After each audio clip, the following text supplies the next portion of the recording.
Ludovic Dupont, donc je suis directeur adjoint de la Fondation Maladies Rares. C'est une structure nationale qui a vocation à accélérer la recherche sur toutes les maladies rares. 7000 maladies rares qui concernent 3 millions de personnes en France.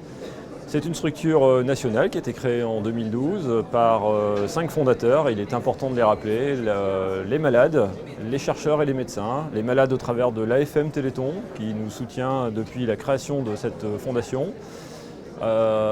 L'Alliance Maladies Rares, qui est un collectif de plus de 200 associations de malades, qui est à nos côtés également depuis 2012. Les chercheurs sont représentés par l'INSERM et également la conférence des présidents d'université, la conférence des directeurs généraux de CHU. Derrière ces universités, ces CHU, il y a 8 CHU partenaires et 9 universités. Qui sont des grands pôles rassemblant les acteurs de la recherche et du soin dans le domaine des maladies rares en France.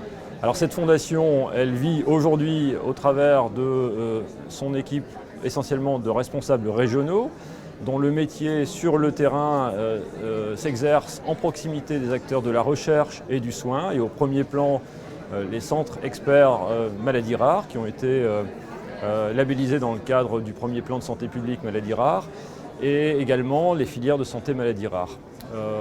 Aujourd'hui, nous intervenons avec un investissement en soutien à la recherche de l'ordre de 2 millions d'euros par an, au travers d'une politique active d'appel à projets, 5 à 7 appels à projets par an, sur 3 axes majeurs. Le premier, la facilitation du diagnostic de ces maladies, comprendre leur origine et en expliquer les mécanismes. Deuxième pilier, le développement thérapeutique, et c'est un axe majeur sur lequel la Fondation légitimement est attendue par les malades, je dirais, au premier plan.